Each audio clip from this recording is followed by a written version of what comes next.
Hello friend, आज का हमारा टॉपिक है भारत की नदियां और उनका उद्गम। ठीक है। और यह वीडियो हिंदी एंड इंग्लिश दोनों माध्यम में होने वाली है और यहाँ पर आपको टॉप एमसीक्यू क्वेश्चन कराए जाएंगे आपके एग्जाम के पॉइंट ऑफ व्यू से।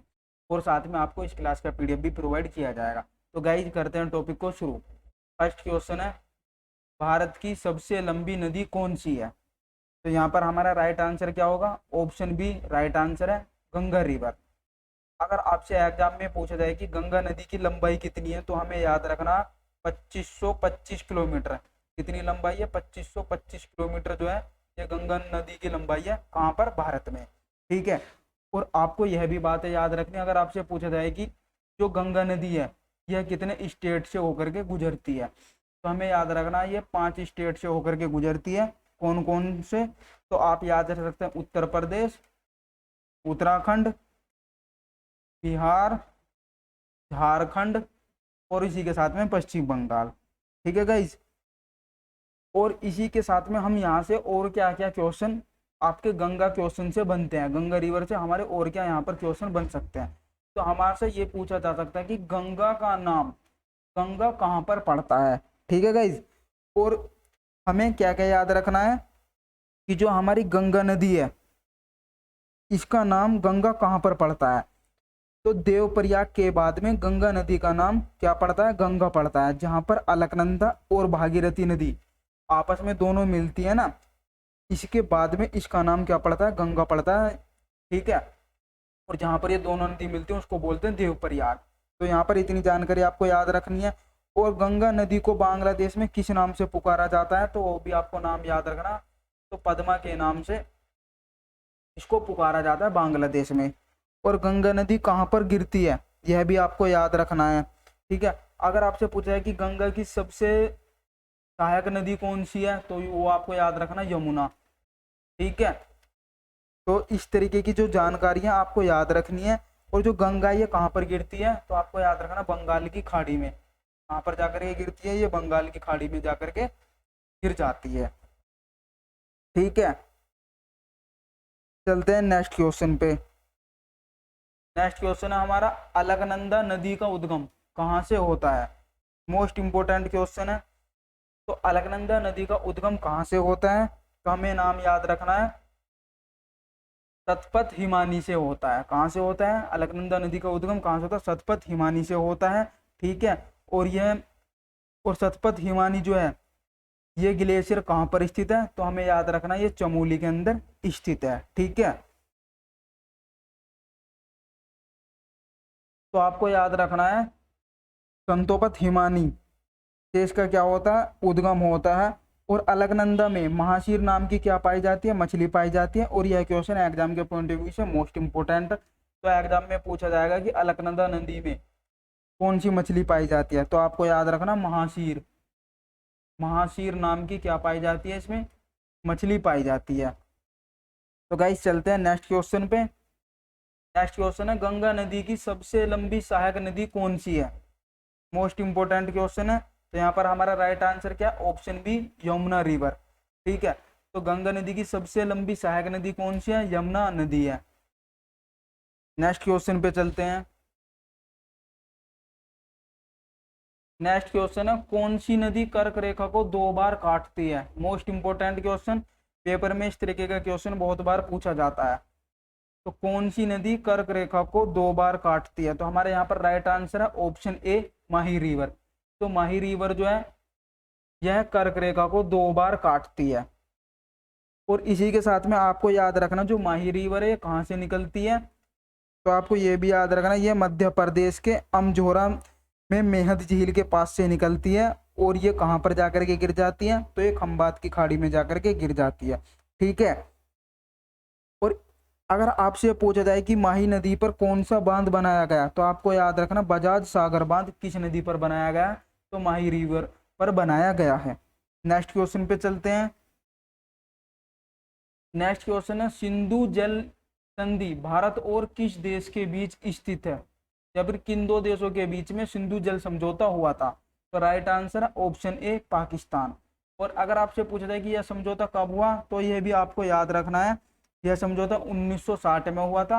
अगर आपसे पूछा जाए कि यह समझौता किसके द्वारा कराया गया, तो आपको याद रखना है ये वर्ल्ड बैंक के द्वारा यह समझौता कराया गया। मोस्ट इंपोर्टेंट है एग्जाम के पॉइंट ऑफ व्यू से। तो चलते हैं गाइज नेक्स्ट क्वेश्चन पे। नेक्स्ट क्वेश्चन है हमारा, व्यास नदी का उद्गम कहाँ से होता है? Most important question. तो राइट आंसर है ऑप्शन ए, रोहतांग पास से क्या होता है? व्यास नदी का उद्गम होता है। ठीक है, और ये रोहतांग दर्रा कहाँ पर स्थित है? आपको याद रखना रोहतांग दर्रा कहाँ पर स्थित है, ये हिमाचल प्रदेश के अंदर स्थित है। ठीक है, और ये कुल्लू घाटी से बहती हुई धौलाधर पर्वत को पार करने के बाद पंजाब के मैदान में पहुंचती है। ठीक है, तो आपको याद रखना है ये कहाँ कहाँ से होकर के जाती है। मोस्ट इंपोर्टेंट क्वेश्चन है। चलते हैं नेक्स्ट क्वेश्चन पे। नेक्स्ट क्वेश्चन है, सिंधु नदी की सबसे बड़ी सहायक नदी कौन सी है? राइट आंसर है option C, Chenab river. Next question, Indira Gandhi नहर किन दो नदियों के संगम पर स्थित है? Most important question. तो राइट आंसर है option B, Sutlej and Beas. तो सतलज एंड व्यास दोनों नदियों के संगम पर कौन सी नहर स्थित है? इंदिरा गांधी नहर स्थित है। और अगर आपसे पूछा जाए कि ये नहर कहाँ से निकलती है, तो आपको याद रखना हरी के बैराज से निकलती है। ठीक है,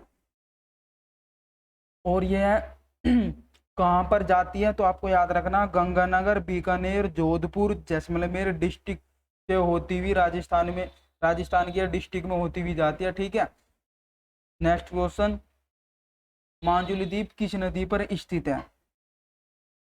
right answer option C, Brahmaputra नदी। तो ब्रह्मपुत्र नदी कहाँ पर स्थित है? असम में स्थित है। ब्रह्मपुत्र नदी कहाँ पर स्थित है? असम में स्थित है। ठीक है, अगर आपसे पूछा जाए कि बांग्लादेश में ब्रह्मपुत्र नदी को किस नाम से जानते हैं, तो आपको याद रखना इसको जमुना के नाम से बांग्लादेश में जाना जाता है। ठीक है गाइज, अगर आपसे पूछा जाए कि ब्रह्मपुत्र नदी को तिब्बत में किस नाम से जाना जाता है, तो आपको यहाँ नाम याद रखना सांगपो। किस नाम से जाना जाता है? सांगपो नाम से तिब्बत में जाना जाता है। और ब्रह्मपुत्र नदी जो है ये क्या है? मोस्ट इंपोर्टेंट आपके लिए क्वेश्चन है। और आपको यह भी बात याद रखनी है, यह तिब्बत, भारत प्लस बांग्लादेश 3 देशों से होकर के बहती है। ठीक है, नेक्स्ट क्वेश्चन पे चलते हैं। नेक्स्ट क्वेश्चन है, तिब्बत में ब्रह्मपुत्र नदी को किस नाम से जाना जाता है? तिब्बत में ब्रह्मपुत्र नदी को किस नाम से जाना जाता है? तो ऑप्शन ए, सांगपो के नाम से जाना जाता है। ठीक है, और अरुणाचल प्रदेश में इसको दिहांग के नाम से जाना जाता है, असम में ब्रह्मपुत्र के नाम से जाना जाता है, और बांग्लादेश में जमुना के नाम से जाना जाता है। तो इतनी जानकारी आपको ध्यान रखनी है। और ब्रह्मपुत्र नदी तिब्बत, भारत और बांग्लादेश तीनों देशों से होकर के बहती है। मोस्ट इंपोर्टेंट क्वेश्चन है। नेक्स्ट क्वेश्चन पे चलते हैं, भारत में किस नदी को खूनी नदी कहा जाता है? तो right answer option A, Lohit river. तो लोहित रिवर को भारत में खूनी नदी के नाम से भी जाना जाता है। नेक्स्ट क्वेश्चन, गंगा नदी को किस वर्ष भारत की राष्ट्रीय नदी घोषित किया गया था? Most important question. तो राइट आंसर है ऑप्शन डी, 2008। तो 2008 में गंगा नदी को भारत की राष्ट्रीय नदी घोषित किया गया था। ठीक है गाइस, और इसी के साथ अगर आपसे पूछा जाए कि राष्ट्रीय जलीय जीव कब घोषित किया गया था, तो आपको याद रखना है तो 2009 में राष्ट्रीय जलीय जीव घोषित किया गया था। ठीक है, तो किसको किया गया था? तो आपको याद रखना गंगा डॉल्फिन को घोषित किया गया था 2009 में राष्ट्रीय जलीय जीव। मोस्ट इंपोर्टेंट क्वेश्चन है एग्जाम के पॉइंट ऑफ व्यू से। नेक्स्ट क्वेश्चन पे चलेंगे। नेक्स्ट क्वेश्चन आपसे पूछा गया कि गोदावरी नदी का उद्गम कहाँ से होता है? तो राइट आंसर है ऑप्शन बी, कहाँ से होता है? त्रियंबक पहाड़ी से होता है। और अगर आपसे पूछा जाए कि त्रियंबक पहाड़ी कहाँ पर स्थित है, तो ये कहाँ पर स्थित है? ये महाराष्ट्र के त्रियंबक गांव के अंदर त्रियंबक पहाड़ी स्थित है। ठीक है, और ये महाराष्ट्र के नासिक जिले से निकलती है। और ये गोदावरी नदी जो है बंगाल की खाड़ी में जाकर के गिर जाती है। और गोदावरी नदी को इसे वृहद गंगा या फिर दक्षिण भारत की गंगा के नाम से भी जाना जाता है। मोस्ट इंपोर्टेंट क्वेश्चन है, पेपर में अक्सर पूछा जाता है कि वृहद गंगा किसे कहा जाता है, तो आपको नाम याद रखना है। तो इसको क्या बोला जाता है? वृहद गंगा के नाम से भी जाना जाता है। और इसे दक्षिण की गंगा भी कहा जाता है। दक्षिण की गंगा किसे कहा जाता है? तो आपको याद रखना गोदावरी नदी को कहा जाता है। नेक्स्ट क्वेश्चन पर चलते हैं। नेक्स्ट क्वेश्चन है, धौली गंगा और विष्णु गंगा का संगम किस प्रयाग में होता है? तो राइट आंसर है ऑप्शन बी, विष्णु प्रयाग में। कहाँ पर होता है? विष्णु प्रयाग में होता है। नेक्स्ट क्वेश्चन, दामोदर नदी कहाँ से निकलती है? तो राइट आंसर है छोटे नागपुर के पठार से दामोदर नदी निकलती है। नेक्स्ट क्वेश्चन पे चलते हैं। नेक्स्ट क्वेश्चन है, कौन सी नदी भारत और नेपाल के बीच सीमा बनाती है? मोस्ट इंपोर्टेंट क्वेश्चन है। राइट आंसर है ऑप्शन बी, काली रिवर। और काली रिवर को किस नाम से जाना जाता है? तो इसको शारदा नदी भी कहा जाता है। ठीक है, क्या कहा जाता है? इसको शारदा नदी भी कहा जाता है। और ये कहाँ से निकलती है? तो ये कुमाऊं हिमालय का मिलान हिमनद से निकलती है। ठीक है गाइज, मोस्ट इंपोर्टेंट क्वेश्चन है, यह भी आपको ध्यान रखना है। नेक्स्ट क्वेश्चन, कौन सी नदी अमरकंटक की पहाड़ी से निकलती है? राइट आंसर है option A, Narmada river.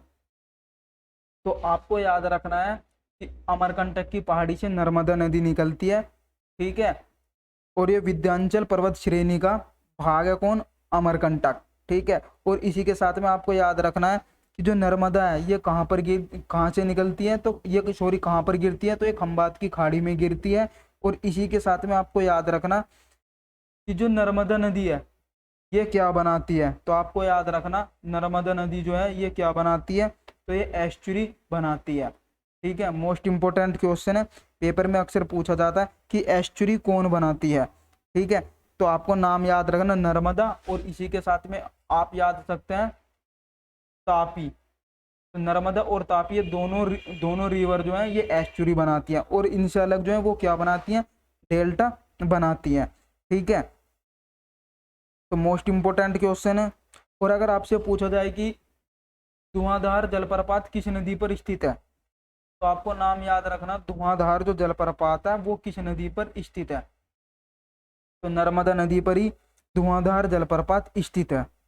Next question, Bihar का अशोक किस नदी को कहा जाता है? तो राइट आंसर है कोसी रिवर।